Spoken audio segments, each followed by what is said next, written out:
Bakit nasa kwarto mo ang mga gamit ko, Charles? Tanong ko rito. Nagdilig lang ako sa labas. Pagbalik ko sa kwarto, nakita ko wala na roon ang mga gamit ko. Tiningnan ko sa kwarto ni Charles at nandun nga ang mga gamit ko. Nilipat niya. It is just normal in marriage life. Magkakaayos naman tayo kaya pwede na. Nanlaki ang mata ko sa sinabi niya. Anong pwede na? Di ko napigilang itaas ang boses ko sa gulat. Pwede na nating ayusin ang relasyon natin sa pamamagitan ng pagkasama sa isang kwarto. Bakit ano bang iniisip mo at parang gulat na gulat ka? Tanong nito. Napayuko naman ako. Shiz, akala ko kung ano na. Ano ba kasi itong naiisip ko? Masyadong green. Nakita ko ngumisi si Charles na para bang may napagtanto. Wala na tayong stock. Mag-grocery lang ako. Iwas ko at saka nagmamadaling pumunta sa kwarto ni Charles para magbihes. Nagsuot lang ako ng simpleng jeans at blouse. Nag-lip gloss and done. Pagkababa ko sa hagdan, nakita ko kaagad si Charles na para bang naghihintay. I'll go with you. Wala ako nagawa kundi pumayag. Binuksan ni Charles ang pintuan ng kanyang kotse para papasukin ako sa passenger seat. Nagpasalamat naman ako. Let's play. Taas kilay na napatingin ako kay Charles na nasa driver's seat. Nagmamaneho tapos maglalaro? You're driving, Charles? Ngumisi naman siya at parang di narinig ang sinabi ko. We will exchange questions to each other and each questions would answer honestly. You get it? Nakangising wika ni Charles. Wala ako nagawa kundi sumang-ayon. Hindi pa naman kami nakakarating sa grocery store, might as well sakyan ang trip ng isang to. Okay.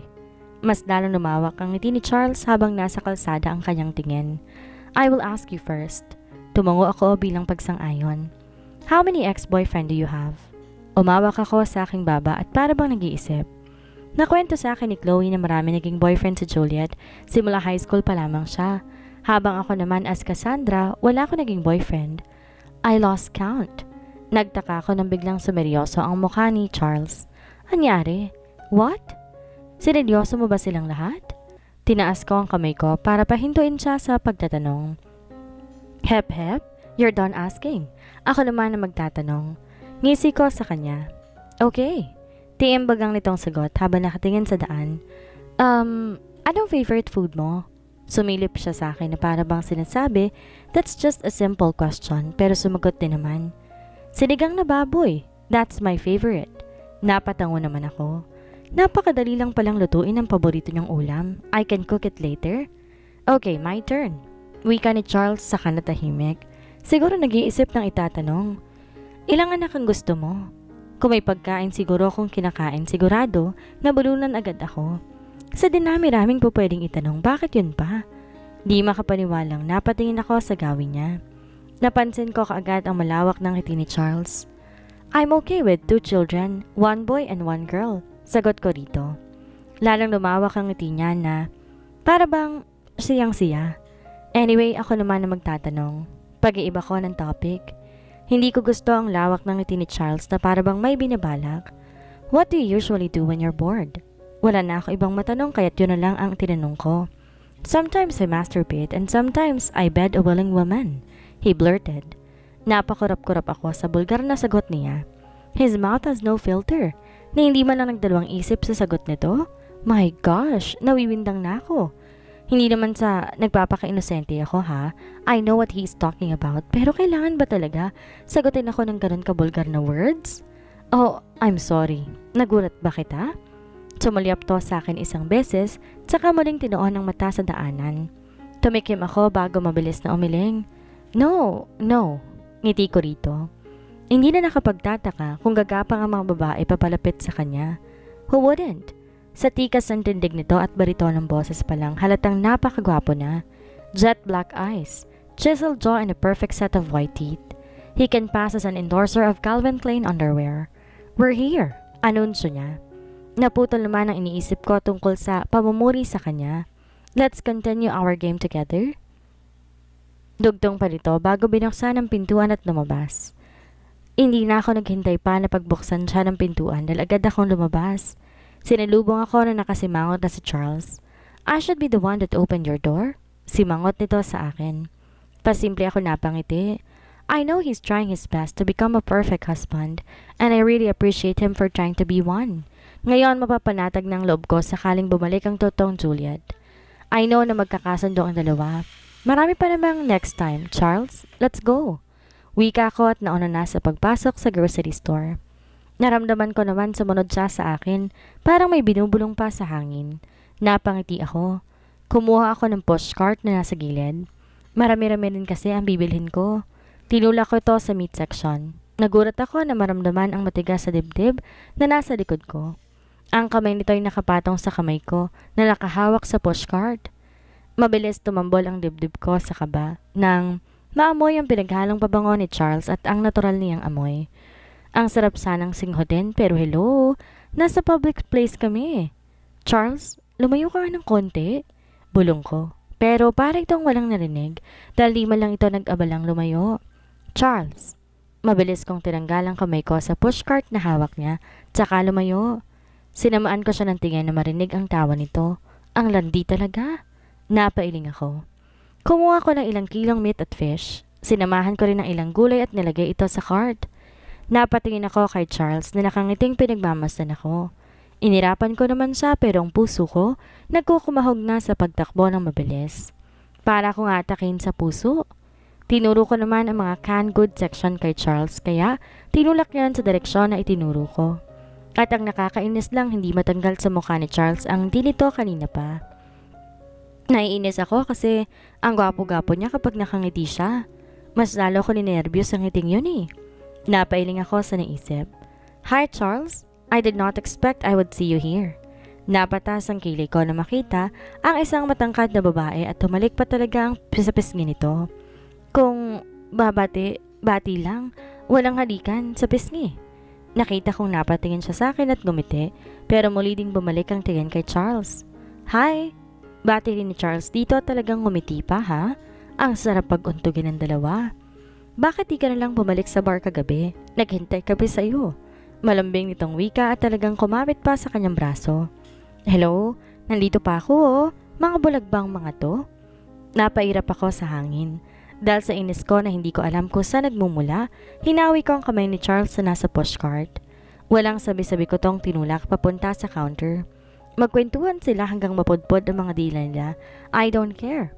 Di na ako nagtaka nang di sumunod sa akin si Charles. Malamang nagkakamustahan pa mga yon. Magkasalubong ang dalawa kong kilay habang naghihintay ng babayaran. Hindi ko nga rin alam kung bakit naninikip ang dibdib ko. 5,689 po lahat, ma'am. Napukaw ko sa iniisip dahil sa nagsalita ang cashier. Dinukot ko sa malit na sling bag ang wallet ko. Kukuha na sana ako na makitang may pumigil sa kamay ko. Hindi ko na kailangan tumingin pa kung sinong taong yon dahil amoy palang kilalang kilala ko na. I will pay, miss. Pakisama na rin to. Hindi ko na tiningnan ang ibinigay ni Charles sa cashier dahil umalis agad ako bitbit ang dalawang plastic bag. Mabigat yon pero wala akong pake. Ang importante makauwi na agad ako. Wait, Juliet? Tuloy-tuloy lang ako sa paglalakad na para bang walang naririnig. Juliet, baby? Napasinghap ako na marinig ang tawag niya sa akin. Baby? Anong akala niya sa akin, bata? Naiinis ako pero bakit parang mas bumilis yata ngayon ang tibok ng puso ko? What is wrong with me? Di naman ako umiinom palagi ng kape pero bakit parang ninenervyos ako? Baby, ako na magbubuhat niyan. Masyadong mabigat? Usan nito at nakita ko na lang na buhat-buhat na ni Charles ang plastic bag na dala ko kanina gamit ng isang kamay. Ang kabila naman niyang kamay ay mabilis na humawak sa kamay ko tsaka pinagsiklop ito. Nagtaas baba ang dibdib ko dahil sa hindi normal na pagkabog nito. Tahimik lang kami habang tinatahak kung saan nakapark ang sasakyan ni Charles. Sa sobrang tahimik nga natatakot akong marinig niya ang pagdugdog sa dibdib ko. Bitawan lang niya ang kamay ko na nasa tapat na kami ng kotse niya. Nilagay niya muna sa back compartment ang pinamili bago lumapit sa akin. What's wrong, Juliet? Galit ka ba? Malamig kong sinalubong ang nagtataka niyang mukha. Ni hindi mo lang niya alam kung bakit naiinis ako. Pagkatapos niya akong hindi pansinin nang may lumapit na magandang babae sa kanya, ni hindi man lang ako pinakilala. Magtatanong siya kung galit ba ako. Kahit sundan man lang niya ako nung nag-walkout ako pero hindi niya yung nagawa. Magbabayad na ako't lahat-lahat saka pa siya dumating. Kung gano'n ang kapalit din ang mukha niya, no? Bakit hindi ang sarili mong tanongin mo niyan? Balik tanong ko dito. Napabuga naman siya ng hangin. Just tell me what's on your mind, Juliet. Hindi ako manghuhula. Mas lalo akong nainis sa tono ng pagkakasabi niya. ba't parang siya pang naiinis ngayon? Fine. Pagkatapos mo ako hindi pansinin nang dumating ang babaeng yon, ikaw pang magagalit? Na hindi mo man lang ako pinakilala o kahit sinundan man lang eh. Kala ko pa naman nagbago ka na, Charles. Mabilis ako naglakad sa passenger seat. Iniwan si Charles na nakatulala sa labas. Diretso lang tingin ko kahit na lang sumakay na sa driver's seat si Charles. Are you jealous, baby? Muling tinambol ang puso ko dahil sa tawag niya sa akin. Para na naman akong aatakihin, pero wait, jealous? As in selos? Ako? Kung iniisip mong nagsiselos ako, nagkakamali ka. Kahit sino man tanungin mas maganda at mas sexy, mas may apil ako sa babaeng yon. Lamang lang siya ng ilang pulgada sa height ko pero kahit ganon, mas maganda pa rin ako. Taas noong sambit ko habang diretso pa rin ang tingin sa labas. Bakit ba hindi pa rin niya pinapandar ang sasakyan? Gusto ko nang umuwi at magpahinga. Napatingin ako sa kanya nang bigla na lamang itong bumunghalit ng tawa. Nagtataka namang napatas ang kilay ko. Wala rin akong sinabing joke Depende na lang kung ginawa niyang joke ang sinabi ko. Natulala ako sa mukha niyang tumatawa dahil sa unang kita ko pa lamang sa lalaking ito. Kompleto nitong ngipin para bang endorser na siya ng toothpaste. Bakit bang gwapo? Napakurap-kurap ako at mabilis na umiwas ang tingin nang tumigil to sa pagtawa at seryosong tumingin sa akin. Yeah, you're right. Kung papipiliin ako sa inyong dalawa, syempre, ikaw ang pipiliin ko, walang duda. Seryoso nitong wika habang matamang nakatingin sa akin. Eto na naman po, nagtatakbo na naman ang mga daga sa dibdib ko. Ang incest naman kung siya, no? Mabilis ako napalingon sa kanya na ngayon, malawak ang ngiti at parabang natatawa. What do you mean? Gulat na tanong ko. She is my cousin. Tuluyan na ako nawindang sa naging sagot niya. Cousin pala niya yon? Bakit di ko alam? She did not attend in our wedding since nasa US siya and busy ng mga araw na yon. Naginit yata ang buo kong mukha dahil sa pagkapahiya. Gosh, ano na lang ang sasabihin ng cousin ni Charles? Hindi ko man lang siya pinansin kanina dahil akala ko isa yun sa mga naging babae ni Charles. Here, napakurap ako na makita ang isang bulaklak. Hindi lamang yon isang uri ng bulaklak dahil kapangalan ko rin ang bulaklak na yon. Hindi agad ako nakasunod sa iyo sa counter dahil nagandahan ako sa bulaklak na to. Sorry baby. There's nothing to be jealous, okay? Mas lalo pang nag-init ang pisngi ko. Nahihiya akong tinanggap ang bulaklak. I am not jealous. Singhal ko rito. Binuhay niya ang makina ng sasakyan. Okay. You're not jealous. Ngisi nito sa akin sa mabilis na pinasibad ang sasakyan. It seems like he does not believe me. Are you tired? Magpahinga ka muna sa itaas. Sumulyap lang ako na isang beses sa kanya at saka umiwas ng tingin. Tulungan muna kita sa pag-ayos niyan. Wika ko at saka lumapit sa pinamili namin para lagay to sa cabinet habang siya naman ang naglalagay ng isda at karne sa refrigerator. Ako na muna magluluto ngayon. Magpahinga ka na lang muna, okay? Tatawagan na lang kita kapag kakain na tayo. Tango lang ang naging tugon ko. Ewan pero nahihiya pa rin ako sa inasal ko kanina sa grocery store. I am embarrassed. Mabilis kong natapos ang pagsalansa ng mga pinamili sa cabinet. Hindi na ako nagpaalam pa sa kanya na pumunta na ako sa kwarto.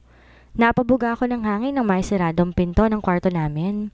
Para akong lantangguray na naglakad sa kama at pabagsak na humiga dito. Nakatingala lamang ako sa ceiling at iniisip ko saan ako narating ng trabahong to. Tahimik lang naman ako na nagtitinda para sa flower shop ko noon. Kumikita ng sapat para sa akin at sa pamilya ko. Pero na magkasakit si mama, ang kita sa flower shop, hindi na sapat para sa medikasyon ni mama. At para sa pangangailangan namin. Naging desperada ako sa paghanap ng trabaho, kaya pati panuloko na ibang tao ay nagawa ko na. Nagpanggap bilang isang babaeng kinasal sa aroganteng businessman, na kinalauna nagbagong lalaki kaya't nagustuhan na ng babae. Siguro nga talagang humanga ako kay Charles. Sino nga bang hindi, diba? Lalo na ngayong mabait na ito at gagawin ng lahat para maayos ang buhay, pag-aasawa namin. Pero ang problema kasi, hindi naman akong totoong asawa niya. Isa lang akong impostora kasi hindi naman ako ang totoong asawa niya. Isa lang akong impostora. Babalik na ang turing nagmamay-ari sa kanya. Isa na lamang itong alaala. Inaamin ko na may crush ako sa lalaking yon. Crush lang naman eh. Humahanga lang ako kasi kahit na ang tingin sa kanya ng iba ay jerk, asshole, Badass at arrogante, hindi pa rin nawawala yung magandang attitude niya. Alam ko na sa likod ng sinabing iyon ay ang lalaking may malambot na puso. Bigla ko namang naalalang naging reaksyon ko kanina. Di naman ako ganun dati. Wala akong pakialam kahit na magdala pa siya ng babae dito. Kahit na minsan lang siyang umuwi. Pero kanina, para kong inagawa ng mahalagang bagay sa inasta ko. Ganun pala kapag may hinahangaan ka, no? This feeling is new to me. And I think I should be used to this feeling, those strange emotions. Napaigtad ako nang bigla tumunog ang ringtone ng phone ko. Hindi ang phone ni Juliet, phone ni Cassandra ang tumutunog. Mabilis ko tong kinuha sa sling bag na nasa gilid ko, tsaka sinagot na makita ang pangalan at kapatid ko sa bag na nasa gilid ko sa screen. Hello ate, bati nito sa akin kaya't napangiti rin ako. Namimiss ko na sila mama. Kapag talaga natapos na ako rito, uuwi agad ako sa probinsya namin. Kamusta na kayo ni mama dyan? Nakangiti kong tanong dito kahit na alam ko na hindi nila makikita. Narito si mama. Okay na siya ate. Nagtatrabaho na nga siya minsan sa palengke. Nag-alala naman akong bigla sa nalaman. Ibigay mo nga kay mama ang phone. Kakausapin ko siya. Narinig ko naman ang ingay sa kabilang linya. Siguro tinatawag si mama. O anak, kamusta ka na? Masaya nitong bati. Ayos lang po ako ma. Huwag na kayo mag-alala sa akin. Kayo nga dapat ang kinakamusta ko eh. Nasabi sa akin ni Leila na nagtatrabaho ka na daw. Di ba ang sabi ko sa inyo na magpahinga na lamang kayo? Kulang ba yung perang pinapadala ko ma? Dadagdagan ko na lang para hindi ka na magtrabaho pa. Tsaka yung kinikita ng flower shop. Narinig ko naman ang pagbuga ng hangin ni mama sa kabilang linya. Anak naman, kilala mo ako. Hindi ko matitiis na nakikita kang nagtatrabaho tapos kami dito walang ginagawa. Gusto ko magtrabaho para kahit papaano naman makatulong kami sa gastusin. Hindi yung ikaw lamang ang nagtatrabaho. Napangiti ako sa naging sagot niya.